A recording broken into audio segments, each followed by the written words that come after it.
അതോടൊപ്പം തന്നെ തിരുവനന്തപുരത്ത് മുതലപ്പുഴയിലെ അദാനി ഗ്രൂപ്പിന്റെ വാർഫിന് സമീപം അഴിമുഖത്ത് വള്ളം മണ്ണിൽ പുതഞ്ഞു. മത്സ്യത്തൊഴിലാളികൾ മറൈൻ എൻഫോഴ്സ്മെന്റിന്റെയും കോസ്റ്റൽ പോലീസിന്റെയും സഹായത്തോടെ വടം കെട്ടി വള്ളം പിന്നീട് നീക്കി. അഞ്ചുതെങ്ങ് പൂത്തുറ സ്വദേശി രാജുവിന്റെ ഉടമസ്ഥതയിൽ ഉള്ള സങ്കീർത്തന എന്ന വള്ളം ആണ് അപകടത്തിൽപ്പെട്ടത്.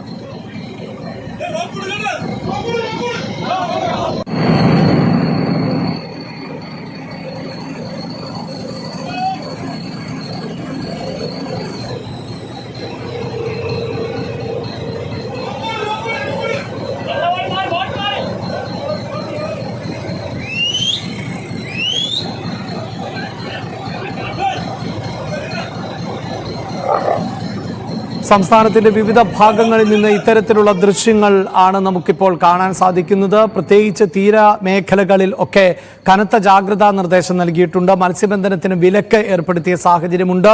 അതിനിടയിലാണ് ഈ മത്സ്യബന്ധന യാനങ്ങൾ, ബോട്ടുകളും വള്ളങ്ങളുമൊക്കെ ചെളിയിൽ ഉൾപ്പെടെ പുതഞ്ഞു പോകുന്ന സാഹചര്യം ഉണ്ടാകുന്നത്. തിരുവനന്തപുരത്ത് മരീനാട് വള്ളം മറിഞ്ഞൊരു മത്സ്യത്തൊഴിലാളി മരിക്കുകയും ചെയ്തിരുന്നു. മരീനാട് സ്വദേശി അലോഷ്യസ് ആണ് മരിച്ചത്. ഇടുക്കിയിൽ പുഴയിൽ വീണ് യുവാവ് മരിച്ചു. മാങ്കുളം താളുംകണ്ടംകുടി സ്വദേശി സനീഷ് ആണ് മരിച്ചത്. വാർത്തയുടെ വിശദാംശങ്ങളുമായി പ്രിൻസ് ആണ് ചേരുന്നത്. പ്രിൻസ്, മലയോര പ്രദേശങ്ങളിൽ കനത്ത ജാഗ്രതാ നിർദ്ദേശം ആണ് ഇപ്പോൾ തന്നെ നൽകിയിട്ടുള്ളത്. എന്താണ് മറ്റു വിവരങ്ങൾ? അഭിലാഷ്, ഹൈറേഞ്ചിലെ കനത്ത മഴ ഇപ്പോഴും തുടരുന്നൊരു സാഹചര്യമാണുള്ളത്. ഇന്നലെ മഴയ്ക്ക് നേരിയ ശമനമുണ്ടായിരുന്നെങ്കിൽ പോലും ഇന്നലെ രാത്രി മുതൽ വീണ്ടും മഴ ശക്തമാവുകയും ഇപ്പോഴും മഴ തുടർച്ചയായി പെയ്യുന്ന ഒരു സാഹചര്യമാണുള്ളത്. കഴിഞ്ഞ രാത്രിയിൽ ഏകദേശം 1 മണിയോടെയാണ് മാങ്കുളം താളുകുണ്ടം സ്വദേശിയായ സനീഷ് മരണപ്പെടുന്നത്. ഇയാൾ വീട്ടിലേക്ക് പോകുന്നത് വഴി പുഴയിൽ അകപ്പെടുകയായിരുന്നു. പുഴ കരകവിഞ്ഞ് ഒഴുകുന്ന ഒരു അവസ്ഥയായിരുന്നു ഉണ്ടായിരുന്നത്. ഇത് മനസ്സിലാക്കാൻ സാധിക്കാതെ, പുഴ എത്രമാത്രം കരകവിഞ്ഞു എന്നത് മനസ്സിലാക്കാൻ സാധിക്കാതെ ഇയാൾ പുഴയിൽ അകപ്പെട്ടു എന്നതാണ് കരുതപ്പെടുന്നത്. ഉടൻ തന്നെ നാട്ടുകാർ ഇയാളെ രക്ഷപ്പെടുത്താൻ ശ്രമിച്ചെങ്കിൽ പോലും ജീവൻ രക്ഷിക്കാനായില്ല. എന്തായാലും ജില്ലയിലെ വിവിധ പ്രദേശങ്ങളിൽ കനത്ത മഴ പെയ്യുന്നു. മണ്ണിടിച്ചിൽ സാധ്യത നിലനിൽക്കുന്നുണ്ട്. വിവിധ മേഖലകളിൽ മരങ്ങൾ ഒടിഞ്ഞു വീണും അപകടങ്ങൾ സംഭവിച്ചിട്ടുണ്ട്. പലയിടത്തും റോഡിലേക്കൊക്കെ മരം ഒടിഞ്ഞു വീണ് ഗതാഗതം തടസ്സപ്പെടുന്ന ഒരു സാഹചര്യമൊക്കെ ഉണ്ട്. എങ്കിലും ദ്രുതകർമ്മ സേനയുടെയും ഫയർഫോഴ്സിന്റെയും ഒക്കെ നാട്ടുകാരുടെയും ഒക്കെ സഹായത്തോടെ ഈ വേഗത്തിൽ തന്നെ ഈ ഗതാഗതമൊക്കെ പ്രസ്താവിക്കാൻ സാധിച്ചിട്ടുണ്ട്. ഒപ്പം വീടുകൾക്ക് മുകളിലേക്കും മരം വീണ് ചില അപകടങ്ങളൊക്കെ ചില പ്രദേശങ്ങളിലേക്ക് ഒക്കെ സംഭവിച്ചിട്ടുണ്ട്. എങ്കിലും വലിയ തോതിലുള്ള അപകടങ്ങളൊന്നും ഈ മേഖലകളിൽ ഉണ്ടായിട്ടില്ല.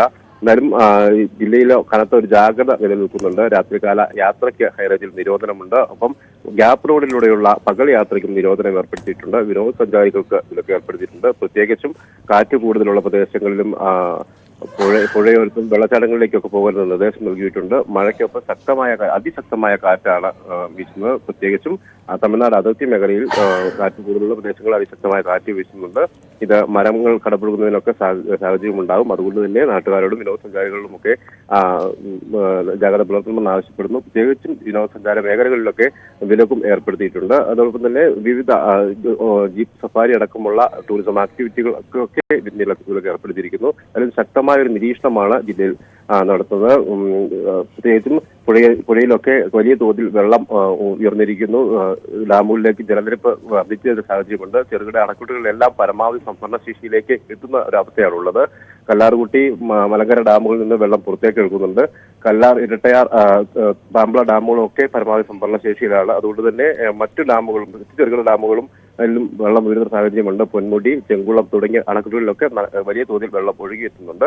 ഇടുക്കിയിലും മുല്ലപ്പെരിയാറും അടക്കമുള്ള പ്രധാന അണക്കെട്ടുകളിലേക്കും വലിയ തോതിൽ വെള്ളം ഒഴുകിയെത്തുന്ന അവസ്ഥയാണുള്ളത്. എന്തായാലും ഈ അണക്കെട്ടുകളൊന്നും ഉടനെ തുറക്കേണ്ട ഒരു അവസ്ഥയില്ല, സാഹചര്യങ്ങളില്ല. അത് വലിയ ആശ്വാസകരമാണ്.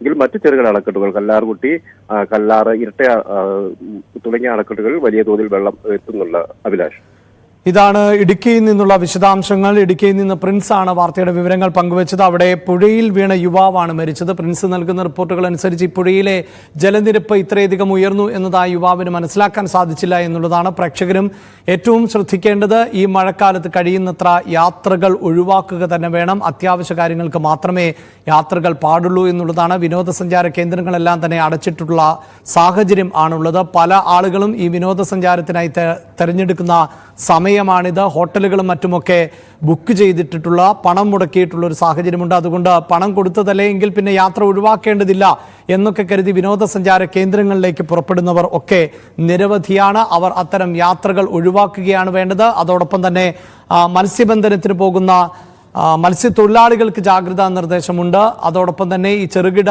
ജലാശയങ്ങളിൽ ഉൾപ്പെടെ ഈ സമയങ്ങളിൽ മീൻ പിടിക്കുന്നതൊക്കെ ഒഴിവാക്കണം എന്ന മുന്നറിയിപ്പ് കൂടിയാണ് പ്രേക്ഷകർക്ക് നൽകാനുള്ളത്.